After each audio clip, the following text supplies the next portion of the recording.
Magandang araw sa inyong lahat. Ako'y labis na natutuwa na makasama kayo sa ating pagtitipon na ito. Isang mainit na pagbati sa bawat isa sa inyo na nanonood ngayon. Ako'y umaasa na kayo ay nasa mabuting kalagayan at puno ng pag-asa habang tayo'y nagkikita-kita sa ating video na ito. Ngayon tayo'y magsasama-sama upang talakayin ang isang napakamahigpit na tema na tiyak na makapagbibigay inspirasyon at lakas sa ating mga puso at isipan. Ang ating paksa para sa araw na ito ay mahiwagang panalangin, maniwala at makita ang Diyos na kumikilos pabor sa iyo. Sa mga salitang ito, hinahangad natin na mas maunawaan ang kahalagahan ng panalangin sa ating buhay at kung paano ito nagiging daan upang maranasan natin ang makapangyarihang presensya ng Diyos sa ating mga araw-araw na hamon. Sa buhay, tiyak na marami tayong mga pagsubok at mga pagkakataong tayo'y nahaharap sa mga sitwasyon na tila wala tayong makitang solusyon. Ngunit, sa kabila ng lahat ng ito, nariyan ang Diyos na handang makinig at makinig sa ating mga panalangin. Ang panalangin ay hindi lamang isang simpleng ritual. Ito ay isang makapangyarihang kasangkapan na maaari nating gamitin upang kumonekta sa ating manlilikha. Sa pamamagitan ng ating pananampalataya, masusubukan natin ang limitasyon ng ating mga problema at mas makikita ang mga pagkakataon na ang Diyos ay kumikilos sa ating pabor. Ngunit paano nga ba natin maipapakita ang ating pananampalataya sa Diyos sa pamamagitan ng panalangin? Ano ang mga hakbang na maaari nating gawin upang mas maramdaman ang kanyang presensya sa ating buhay? Sa mga susunod na bahagi ng ating video, at tatalakayin natin ang iba't ibang aspeto ng panalangin mula sa simpleng paghingi ng tulong hanggang sa mas malalim na pagninilay-nilay sa ating relasyon sa Diyos. Pagsasama-samahin natin ang ating mga karanasan at mga kwento ng mga biyayang natamo sa pamamagitan ng panalangin upang tayo'y magsilbing inspirasyon sa isa't isa. Kaya't inaanyayahan ko kayong huwag mag-atubiling magkomento sa ibaba. Anong mga karanasan ang mayroon kayo sa panalangin? Mayroon bang mga pagkakataon na naramdaman ninyong talagang kumilos ang Diyos sa inyong buhay? Ang inyong mga kwento ay mahalaga at makatutulong sa mga taong maaaring nasa gitna ng kanilang mga pagsubok. Ibahagi natin ang ating pananampalataya at hikayatin ang isa't isa na mas lalong maniwala sa kapangyarihan ng panalangin. At habang tayo'y nag-uusap tungkol dito, huwag kalimutang mag-subscribe sa ating channel. Sa pamamagitan ng inyong pagsuporta, mas marami tayong maabot na mga tao at maipadama ang pagmamahal ng Diyos sa kanila. Ang bawat subscribe, bawat like, at bawat share ay isang hakbang patungo sa pagkalat ng mga mensahe ng pag-asa at pananampalataya. Maghanda na kayong sumama sa akin sa paglalakbay na ito ng panalangin. Sa mga susunod na bahagi ng ating video, titingnan natin ang mga benepisyo ng panalangin sa ating kalusugan, emosyonal na estado at higit sa lahat sa ating spiritual na buhay. Isang magandang araw ang naghihintay sa atin at umaasa akong sama-sama tayong matututo at lumago sa ating pananampalataya. Kaya't tara na, simulan na natin ang ating talakayan. Maging bukas ang ating mga puso at isipan sa mga mensahe ng Diyos na nais niyang iparating sa atin. Huwag kalimutang maghanda ng inyong mga tanong at komento dahil ang bawat isa sa atin ay may mahalagang papel sa ating komunidad. Malugod akong umaasa na ang ating pag-uusap ay magiging daan upang mas mapalalim ang ating relasyon sa Diyos at makilala pa siya ng mas mabuti. Sa Mateo 21:22, binibigyang diin ang kapangyarihan ng panalangin na sinamahan ng tunay na pagtitiwala at pananampalataya sa Diyos. Ang talatang ito ay nagsasaad, "At ang lahat ng bagay na inyong hihilingin sa panalangin na may pagtitiwala ay matatanggap ninyo." Dito, makikita natin na ang panalangin ay hindi lamang simpleng paghingi ng tulong o mga bagay na nais natin, kundi isang aktibidad na nagsasangkot ng ating puso at isipan sa Diyos. Ang pagtitiwala sa Kanya ay ang susi upang maranasan ang mga himala at biyayang hinahangad natin. Ang tunay na pananampalataya ay nagmumula sa pagkilala sa kapangyarihan ng Diyos at sa Kanyang kakayahang kumilos sa ating mga buhay. Kapag tayo ay nananalangin, dapat tayong pumasok sa panalangin na may puso na nagtitiwala na ang Diyos ay nakikinig at Siya ay may kakayahang magbigay ng sagot sa ating mga panalangin. Sa ating pagninilay, mahalaga na tanungin ang ating sarili, ano ang mga bagay na aking ipinapanalangin? Ako ba ay nananalig na ang Diyos ay makikinig at kikilos? Sa bawat tanong na ito, dapat nating muling suriin ang ating mga puso at umusad sa tamang landas ng pananampalataya. Maraming pagkakataon sa ating buhay na tayo ay dumaranas ng pagsubok at mga hamon. Sa mga sandaling ito, ang ating panalangin ay nagiging mas mahalaga. Ang pagkakaroon ng pagtitiwala sa Diyos ay nagbibigay sa atin ng lakas at tapang upang harapin ang anumang pagsubok. Ang mga himalang nais natin ay kadalasang nakasalalay hindi lamang sa ating mga hiling, kundi sa ating kakayahang maniwala na ang Diyos ay nasa ating tabi. Ang panalangin ay nagiging daan upang makuha natin ang Kanyang mga biyaya at pag-asa. Kahit sa gitna ng mga pagsubok, madalas tayong nababalot ng takot at pangamba sa mga bagay na hindi natin nauunawaan. Subalit, sa pamamagitan ng panalangin na may pagtitiwala, natututuhan nating ipagkatiwala ang mga alalahanin na ito sa Diyos. Ang mga pagkakataon na tayo ay nag-aalinlangan o naguguluhan ay mga pagkakataon din upang mas mapalalim ang ating relasyon sa Kanya. Ang panalangin ay nagsisilbing tulay sa ating puso at sa Kanyang mga pangako. Sa bawat panalangin, tayo ay hinihimok na magtiwala na Siya ay kumikilos kahit na hindi natin ito agad nakikita. Sa mga nakaraang karanasan, maraming tao ang nakakaranas ng mga himala na tila hindi posible. Ang mga kwentong ito ay nagbibigay inspirasyon sa atin na huwag mawalan ng pag-asa. Ang mga himalang ito ay nagmumula sa mga panalangin na sinamahan ng malalim na pagtitiwala. Kapag tayo ay nananalangin, ang ating pananampalataya ay lumalakas at ang ating mga puso ay nagiging bukas sa mga paraan ng Diyos na kumilos. Ang mga himala ay hindi palaging ayon sa ating mga inaasahan, subalit ang mahalaga ay ang pagsisikhay na maniwala at magtiwala.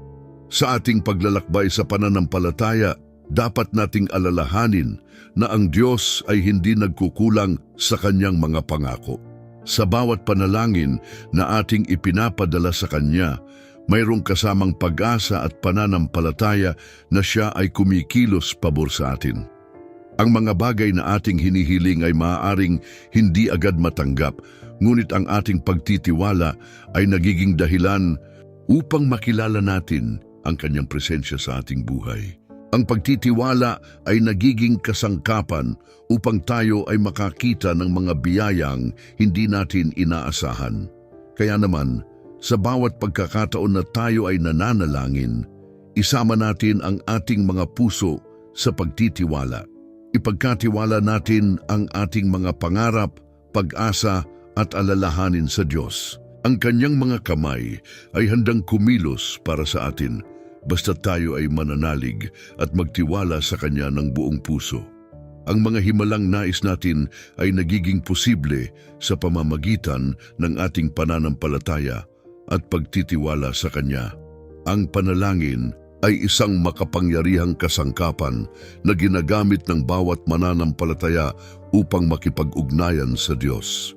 Sa ating pagninilay sa tema ng mahiwagang panalangin, maniwala at makita ang Diyos na kumikilos pabor sa iyo, mahalagang balikan ang mga salitang nakatala sa Filipos chapter 4:6-7 na nagsasabing, Huwag kayong mabalisa sa anumang bagay, kundi sa lahat ng mga bagay, sa pamamagitan ng panalangin at pagsusumamo na may pagpapasalamat ay ipaalam ninyo ang inyong mga kahilingan sa Diyos. At ang kapayapaan ng Diyos na higit sa lahat ng kaalaman ay mag-iingat ng inyong mga puso at isipan kay Kristo Jesus.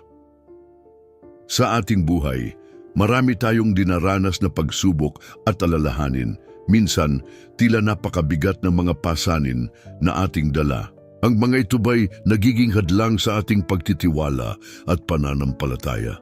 Sa Filipos 4:6, tayo ay inaanyayahan na ilapit ang lahat ng ating mga alalahanin sa Diyos. Ang panalangin sa ganitong konteksto ay hindi lamang isang simpleng aktibidad. Ito ay isang tawag upang ihandog ang ating mga pagdaramdam at takot sa Diyos, na siyang nakakaalam ng ating mga pangangailangan.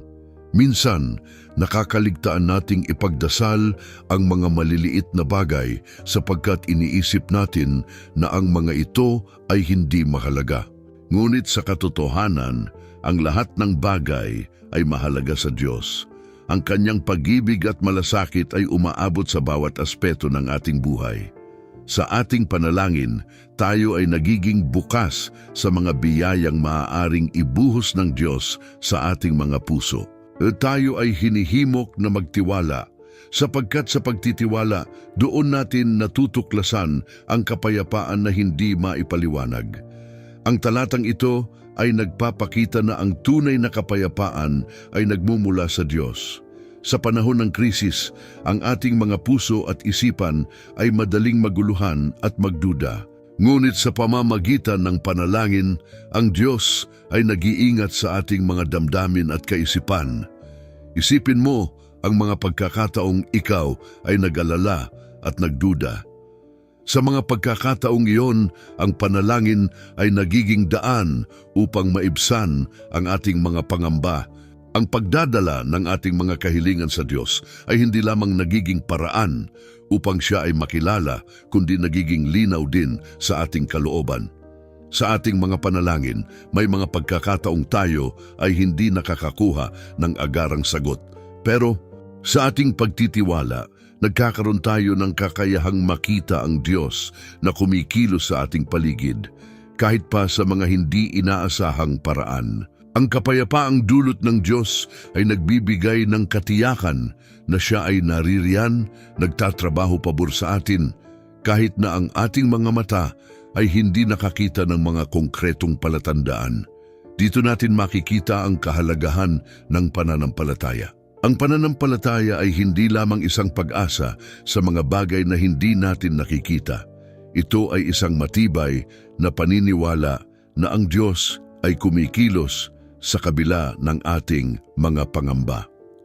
Sa mga pagkakataon ng pagsubok, ang ating pananampalataya ay nagbibigay sa atin ng lakas upang magpatuloy. Nagiging inspirasyon ito upang muling bumangon at lumaban dahil alam natin na ang Diyos ay kasama natin sa ating paglalakbay. Kapag tayo ay nagdasal at nagtiwala, ang kapayapaang ito ay umaabot sa ating mga puso, nagiging dahilan upang tayo ay makapagpatuloy sa ating mga gawain. Ang kapayapaang ito ay nagbibigay liwanag sa ating landas at nagiging gabay sa ating mga desisyon. Sa ating paglalakbay, mahalagang malaman na ang Diyos ay hindi natutulog. Siya ay patuloy na kumikilos sa ating mga buhay, naghihintay lamang na tayo ay lumapit sa Kanya sa pamamagitan ng panalangin. Sa bawat pagkakataon na tayo ay nananalangin, tayo ay nagiging bahagi ng isang mas malawak na plano ng Diyos. Ang ating mga panalangin ay nagiging tulay upang ang Kanyang mga biyaya ay dumaloy sa ating mga buhay. Kaya't sa bawat hakbang na ating ginagawa, dalhin natin ang lahat ng ating mga alalahanin sa Kanya. Sa ganitong paraan, matututo tayong maniwala at makita ang Diyos na kumikilos pabor sa atin. Sa ating pagtitiwala at pananampalataya, tunay na makikita natin ang kanyang mga himala sa ating mga buhay. Ang pananampalataya ay isang mahalagang aspeto ng ating buhay bilang mga Kristiyano. Sa Hebreo 11:1, sinasabi na ang pananampalataya ay ang katiyakan sa mga bagay na inaasahan, ang katibayan ng mga bagay na hindi nakikita. Sa simpleng pahayag na ito, na ipapahayag ang kahulugan ng tunay na pananampalataya. Hindi ito lamang isang ideya o isang teorya.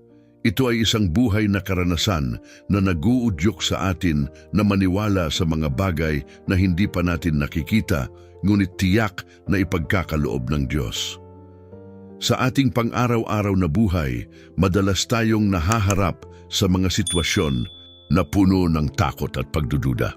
May mga pagkakataon na ang ating mga panalangin ay tila hindi nasasagot o ang mga bagay na ating inaasahan ay tila napakalayo. Sa mga ganitong pagkakataon, ang ating pananampalataya ang nagsisilbing ilaw na naggagabay sa atin. Pinapaalala nito sa atin na hindi tayo nag-iisa at sa kabila ng mga hamon, mayroon tayong Diyos na laging handang kumilos pabor sa atin. Ang pagkakaroon ng pananampalataya ay hindi nangangahulugang hindi tayo magkakaroon ng mga pagsubok. Sa halip, ito ay nangangahulugang mayroong pag-asa sa kabila ng mga pagsubok. Sa mga pagkakataong tila ang lahat ay nasa dilim, ang pananampalataya ang nagbibigay liwanag. Ang pananampalatayang ito ay nagtuturo sa atin na hindi lamang umasa sa nakikita at agarang resulta, kundi maniwala sa mga bagay na hindi pa natin nakikita. Ito ay ang pag-asang nagbibigay lakas sa ating mga puso at nag-uudyok sa atin na ipagpatuloy ang ating paglalakbay sa pananampalataya. Sa konteksto ng panalangin, ang ating pananampalataya ay nagiging tulay upang makita natin ang mga himala ng Diyos sa ating buhay. Sa bawat panalangin na ating itinatanghal, ito ay dapat na may kasamang pagtitiwala sa kanyang kalooban. Ang Diyos ay laging nakikinig sa ating mga panalangin at ang kanyang mga plano para sa atin ay higit pa sa ating mga inaasahan. Minsan, ang mga sagot sa ating mga panalangin ay maaaring hindi agad natin makita, ngunit ang pananampalataya ay nagtuturo sa atin na patuloy na maghintay at umasa. Isipin natin ang mga tao sa Biblia na nagpakita ng ganitong uri ng pananampalataya. Si Abraham, halimbawa, ay tinawag na ama ng pananampalataya dahil sa kanyang pagtitiwala sa Diyos kahit na wala siyang nakikitang ebidensya ng pangako ng Diyos. Sa kabila ng kanyang edad at ng tila imposibleng sitwasyon, siya ay naniwala na ang Diyos ay tapat sa kanyang mga pangako. Ang kanyang pananampalataya ay nagbukas ng pinto para sa mga biyayang hindi lamang para sa kanya, kundi para sa buong sangkatauhan. Sa ating mga panalangin, dapat nating ipagpatuloy ang pagsasabuhay ng pananampalataya na ito. Ipinapakita ng Hebreo 11:1 na ang pananampalataya ay hindi lamang isang emosyon, kundi isang aktibong pagtitiwala. Sa bawat pagkakataon na tayo ay nananalangin, dapat tayong magpakatatag at maniwala na ang Diyos ay kumikilos sa ating mga buhay kahit na hindi natin ito nakikita. Ang pananampalataya ay nagiging daan upang makita natin ang kanyang mga gawa at pagkilos pabor sa atin. Sa mga pagkakataong tayo ay natatakot o naguguluhan, mahalaga na tayo ay bumalik sa salitang ito. Ang ating pananampalataya ay dapat maging matatag sa mga pangako ng Diyos. Sa bawat pagsubok, huwag tayong mawalan ng pag-asa. Ang Diyos ay tapat at ang kanyang mga plano ay laging nakatuon sa ating kabutihan.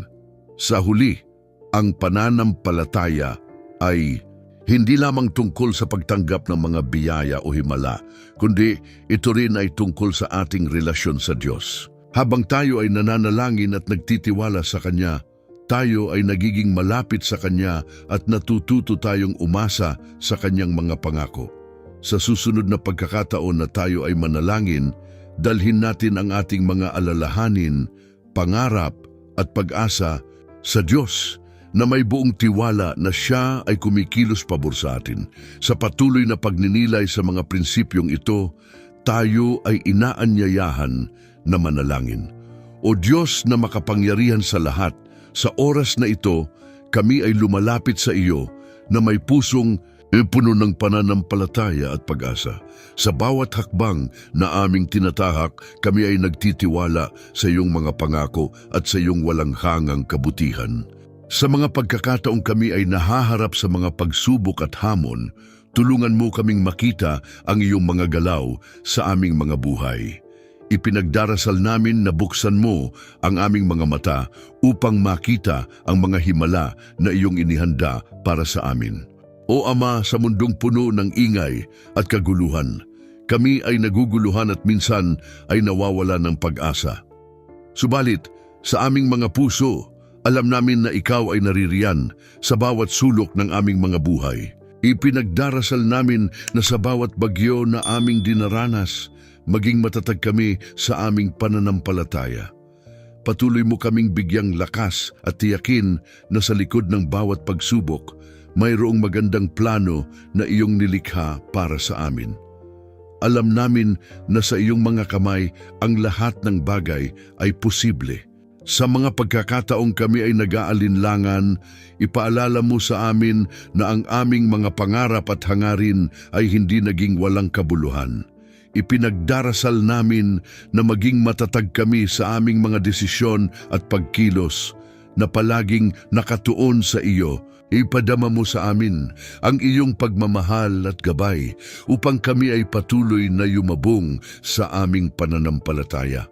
Sa bawat araw na kami ay bumangon, tulungan mo kaming maging mapagpasalamat sa mga biyayang aming natamo. Minsan, kami ay nakakalimot sa mga maliliit na himala na nangyayari sa aming paligid. Ipinagdarasal namin na buksan mo ang aming mga mata upang makita ang mga ito. Sa bawat ngiti ng aming pamilya, sa bawat yakap ng mga kaibigan, sa bawat patak ng ulan na nagbibigay buhay sa lupa, lahat ng ito ay patunay ng iyong pagmamahal sa amin. O Diyos, sa panahon ng aming mga pangangailangan, kami ay lumalapit sa iyo. Sa mga pagkakataong kami ay naguguluhan sa mga desisyon na dapat naming gawin, ipakita mo sa amin ang tamang landas. Sa bawat katanungan na bumabalot sa aming isipan, bigyan mo kami ng karunungan upang makagawa ng tamang mga hakbang. Huwag mo sanang hayaan na kami ay maligaw. Sa halip, ipakita mo sa amin ang liwanag ng iyong katotohanan. Kami ay nananalangin para sa aming mga kapatid na nagdadalamhati, mga taong nawawalan ng pag-asa at mga nangangailangan ng iyong kapayapaan. Ipadama mo sa kanila ang iyong yakap upang malaman nilang hindi sila nag-iisa sa kanilang mga laban. Sa mga oras ng pagdududa, ipaalala mo sa kanila na ikaw ang aming kanlungan at kalakasan. Hayaan mo silang makatagpo ng pag-asa sa mga simpleng bagay sa buhay. O Panginoon, kami ay nananalangin din para sa aming mga leader, mga tagapagsalita ng iyong salita. Bigyan mo sila ng lakas at karunungan upang mas mapalalim pa ang kanilang pananampalataya at upang makapagbahagi ng iyong mga mensahe sa mas maraming tao. Sa kanilang mga salita, hayaan mo silang maging ilaw at gabay sa iba upang ang iyong kaharian ay patuloy na lumago sa aming mga komunidad. Sa mga pagkakataong kami ay may mga pangarap na tila napakalayo, ipaalala mo sa amin na sa iyo walang imposibleng bagay. Hayaan mo kaming magpatuloy na mangarap at sa bawat hakbang na aming gagawin, itaguyod mo kami upang makamit ang mga ito. Sa bawat pagkakataon na kami ay nawawalan ng pag-asa, ipaalala mo sa amin ang mga pagkakataong kami ay naabot ang aming mga mithiin sa pamamagitan ng iyong tulong. O Diyos, sa aming paglalakbay, huwag mo sanang hayaan na kami ay maging mapaghambog o makasarili sa aming mga tagumpay. Ipaalala mo sa amin na ang bawat tagumpay ay mula sa iyo. Sa halip, bigyan mo kami ng pusong mapagpakumbaba upang maibahagi ang iyong mga biyaya sa iba at maging inspirasyon sa kanilang buhay. Sa mga oras ng katahimikan, tulungan mo kaming makinig sa iyong tinig. Sa gitna ng kaguluhan, hayaan mo kaming makatagpo ng kapayapaan sa iyong presensya.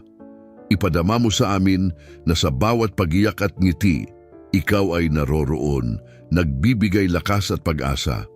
O Diyos, sa lahat ng ito kami ay nagtitiwala sa iyo, sa iyong mga plano at sa iyong mga pangako. Sa bawat hakbang ng aming buhay, hayaan mo kaming maging mga saksi ng iyong kabutihan at pagmamahal. Sa mga pagkakataong kami ay nahihirapan, ipaalala mo sa amin na ang aming mga pagsubok ay hindi hadlang, kundi pagkakataon upang mas makilala ka pa. O Diyos, kami ay patuloy na humihingi ng iyong gabay sa bawat hakbang na aming tatahakin. Sa mga pagkakataong kami ay naliligaw, bigyan mo kami ng liwanag upang makita ang wastong direksyon. Sa mga desisyon na dapat naming gawin, kami ay nananalangin na ang aming mga puso at isipan ay mapuno ng iyong karunungan. Huwag mo sanang hayaan na ang aming takot o pag-aalinlangan ay maging hadlang sa mga hakbang na dapat naming gawin. Sa halip, iparamdam mo sa amin na sa bawat pagsubok kami ay may kasama at sa bawat hamon kami ay may lakas na nagmumula sa iyo. O Ama, sa mga pagkakataong kami ay nabigo, tulungan mo kaming bumangon muli. Ipaalala mo sa amin na ang bawat pagkatalo ay hindi katapusan, kundi simula ng isang bagong pagkakataon upang matuto at lumago. Sa mga oras na kami ay nalulumbay, bigyang diin mo sa aming isipan na ang iyong pagmamahal ay hindi nagmamaliw. Sa mga pangarap na tila napakalayo, ipaalala mo sa amin na ang mga ito ay bahagi ng aming paglalakbay patungo sa mas mataas na layunin na iyong inihanda para sa amin. Sa paglipas ng mga araw, hayaan mo kaming maging mga tagapagdala ng iyong liwanag sa ibang tao. Sa mga simpleng paraan, tulungan mo kaming maging inspirasyon sa mga nasa paligid namin. Sa bawat ngiti, sa bawat mabuting gawa, hayaan mo kaming maging saksi ng iyong kabutihan. Sa mga pagkakataong kami ay nag-aalala para sa aming kapwa, bigyan mo kami ng lakas upang kumilos at tumulong. Sa mga oras na kami ay tinatawag na maging mga kamay at paa mo, iparamdam mo sa amin ang responsibilidad na ito at tulungan mo kaming gampanan ito ng may tapat na puso. O Diyos, sa mga pagkakataong kami ay naguguluhan sa mga isyung panlipunan at mga problemang kinahaharap ng aming komunidad, bigyan mo kami ng lakas ng loob upang makilahok at gumawa ng pagbabago. Ipinapanalangin namin na ang mga lider ng aming bayan ay mapuno ng iyong karunungan at malasakit para sa kanilang nasasakupan. Ipadama mo sa kanila ang halaga ng bawat tao at hayaan mo silang maging mga tagapagsulong ng kapayapaan at kaunlaran. Sa pagtutulungan ng bawat isa, naway makamit ang tunay na pagkakaisa at pag-unlad para sa lahat. O Panginoon, sa bawat pagsubok na dumarating, kami ay humihiling ng iyong kapayapaan. Sa mga oras ng kaguluhan at takot, kami ay lumalapit sa iyo na may tiwala na ikaw ang aming kanlungan. Ipadama mo sa amin ang iyong yakap upang malaman naming kami ay hindi nag-iisa. Sa mga pagkakataong kami ay nag-aalala sa aming mga pamilya at mga mahal sa buhay, kami ay nagpapakumbaba sa iyong harapan, humihiling na ingatan mo sila at bigyan ng kalakasan sa kanilang mga laban. Sa iyong mga kamay, kami ay nagtitiwala na sila ay magiging ligtas at masaya. Sa pagdapo ng bagong umaga, kami ay nagdarasal na bigyan mo kami ng pusong mapagpasalamat. Sa bawat araw, tulungan mo kaming makita ang mga biyayang iyong ipinagkakaloob. Maging ito man ay sa mga simpleng bagay o malalaking tagumpay, hayaan mo kaming maging mapagpasalamat at mapagpakumbaba. Ipaalala mo sa amin na sa kabila ng mga pagsubok, Maraming dahilan upang magpasalamat. Sa bawat patak ng ulan at sikat ng araw, sa bawat ngiti ng mga bata at yakap ng mga mahal sa buhay, lahat ng ito ay mga patunay ng iyong walang kondisyong pagmamahal. O Diyos, sa lahat ng aming mga panalangin, kami ay umaasa na ang aming mga puso ay patuloy na mapuno ng iyong liwanag at pagmamahal.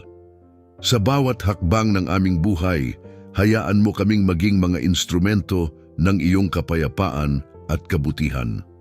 Sa mga pagkakataong kami ay nahihirapan, ipaalala mo sa amin na ang aming mga pagsubok ay may layunin at sa bawat pagsubok kami ay lumalago at nagiging mas matatag. Sa ngalan ng iyong anak na si Jesucristo, kami ay nagdarasal. Amen. Nasa huli ng ating pagninilay, nais kong ipaalala sa inyo ang kahalagahan ng pananampalataya sa ating mga buhay.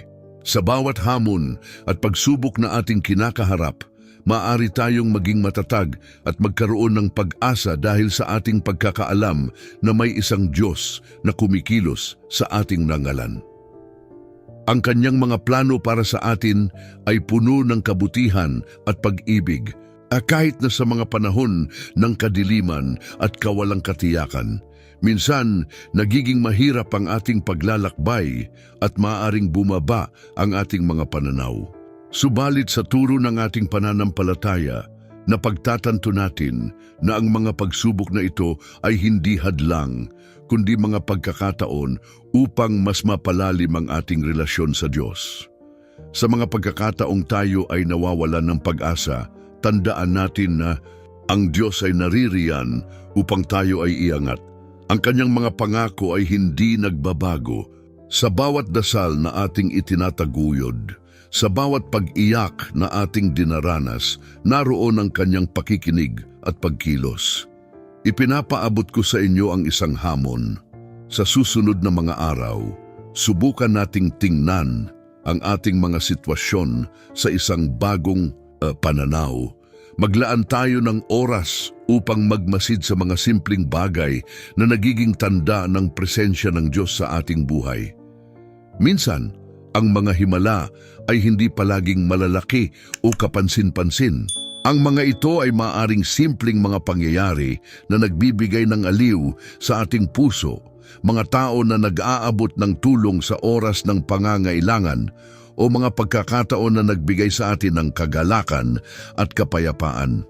Ang mga ito ay mga pahiwatig ng kanyang pagmamahal at pagkilos.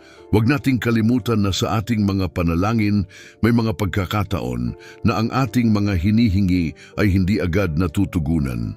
Pero sa mga oras na ito tayo ay hinihimok na magpatuloy sa pananampalataya at magtiwala sa kanyang tamang panahon. Ang Diyos ay hindi nagmamadali at ang kanyang mga plano ay laging mas mataas kaysa sa ating mga inaasahan. Kaya't sa bawat hakbang ng ating paglalakbay, magtiwala tayo na ang kanyang mga kalooban ay laging nakabubuti para sa atin. Sa mga susunod na araw, maglaan tayo ng oras para sa ating sarili at sa ating relasyon sa Diyos. Magbasa ng kanyang salita, magdasal ng taimtim at mag-isip ng mga bagay na nagbibigay ng pasasalamat. Isipin ang mga bagay na ating natamo at ang mga biyayang natanggap. Ang mga ito ay dapat magbigay inspirasyon sa atin na patuloy na maniwala at umasa.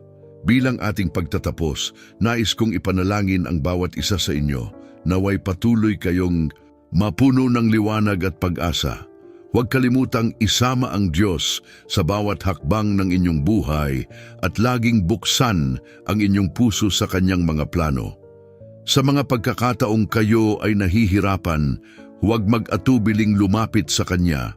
Siya ang ating sanggalang at lakas at sa Kanya makikita natin ang tunay na kahulugan ng pag-asa. Sa bawat pag-alala sa ating mga panalangin, atin sanang ipagpatuloy ang ating paglalakbay na may pananampalataya sa Diyos na kumikilos pabor sa atin. Sa Kanya, umaasa tayo sa mga bagay na hindi pa natin nakikita, ngunit sa ating pananampalataya, makikita natin ang Kanyang mga himala. Magsimula tayo ngayon at patuloy na itaguyod ang ating mga puso sa Kanya. Pagpalain tayo ng Diyos sa ating mga pagsisikap at sa ating mga pangarap. Amen.